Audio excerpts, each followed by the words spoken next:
Welcome to part two. Welcome to welcome to part two. So, got the engine in, got it on its mounts. I've got to do a few things now, some of the ancillary stuff to do. Unfortunately, there's some bolts missing and things, so I'll have to go through what I can. But basically, it's all in. Max has just left now. He's just gone. I'm not really sure what time it is, 7:30 or something. It took us about, I would say, realistically, to drop the engine in and go down. It's really only about a 20 minute job to put it in. What we did find is I bought the engine mounts that have the captive nut on the back, or not a nut in fact, it looks like an Allen type bolt, and I was talking to Max about it, and really they're not the thing to go for, because what happens is because they're not a nut, a bolt. They're actually a rounded, looks like there's an Allen screw inside it, but it's not. It's rounded, and it has like a captive piece on the front. So keep away from the captive nuts, because what happens is, and this is information I'm giving you from Max, not from me. And this guy's been working with these cars 40 years, so he knows what he's talking about. The problem is when if you've got a problem and you need to take the engine out, what happens is the captive nuts, or the captive bolt, not bolt, but the nut itself can turn on you, and then there's no way to hold it because it's round.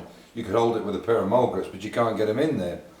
So his suggestion is to, if you're going to use that system, put two spot welds on each side of where the nut is, so that if you do have to take them out, they're not going to break on you and start turning.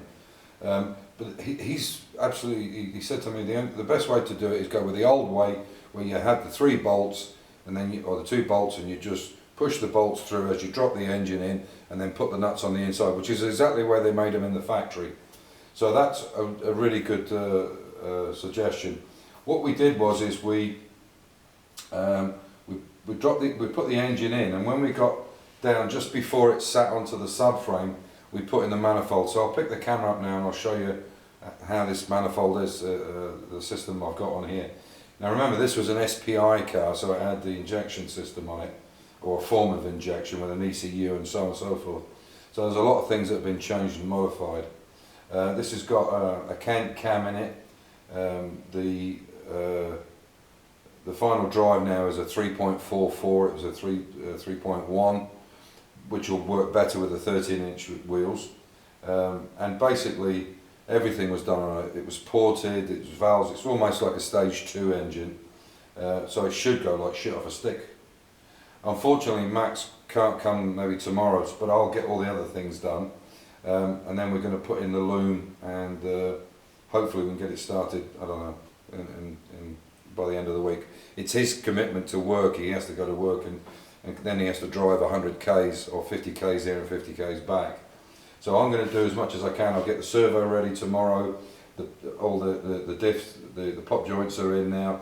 Everything's done. I've just got to put the wheels back on it. Well, tighten everything up, put the wheels back on it, get the starter motor done. The clutch slave's in. I've got to do this is not on yet. I've got to make a gasket now for the bottom of the servo and make some new lines, and then we're getting near it. And as you can see, it's really nice alloy radiator, and I went for the red top and bottom hoses. So really the things to do for this is make sure, if you're going to use these captive engine mounts, his suggestion is, if you've got them and you're going to use them, put them on the subframe before you put the engine in, and make sure the holes line up properly, because if they don't, you can modify it, then you can make the holes slightly elongated, not too much, because it's the engine position that's important. The other thing he mentioned to me as well is the top stabilizer bar is the most important fitting to get right. Now this one has the top stabilizer bar. It also has a bar on the clutch end, on the clutch end, and also another stabilizer here as well. but this one, this top one, is the most important to get that position correct. And I don't know if I've got it with me here, just the stabiliser bar. But there's a special one. No, I can't find it at the moment. I can show you tomorrow when I do another video tomorrow. But anyway, so you can see the cover's not even on. I just put on Protect It for tonight. So we're going to be a few days before it's actually up and running. But from what he's done on the engine, it should really go quite well. So for DB Mini, I asked him about your problem, and he's telling me what he believes is the problem with your car. So if you could drop me an email at davejaguar66@gmail.com, I can let you know. He's telling me what he thinks your problem is with your car is the sensor on the back, but I'll go through it with you rather than talk to everybody about it. And this is why you're getting the problem with the top end speed. It's the sensors. It's the sensor that could be the problem, because what's happening is if the ECU is reading from the temperature gauge in the car, and instead of from this one on the older cars where you had it on the engine, so if the temperature inside is wrong, it's telling the ECU something else, and this is why possibly the problem's there. And he said the best way to go for it, but drop me an email and we'll talk about it. But if Max doesn't know, believe me, this guy is red hot. What he doesn't know about men is not worth knowing. Really, he is a guru, and I don't use that term lightly. Anyway, so thanks for watching in. I hope you enjoyed the first bit. I'm sorry I couldn't do it going in, but Max is he doesn't like being on camera. This is a hobby for him, collecting minis, and he has just about every one you can think of.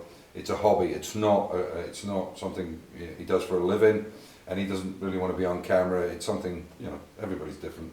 Anyway, thanks for watching in, and hopefully we'll get it running soon. So take care. Good night. Bye.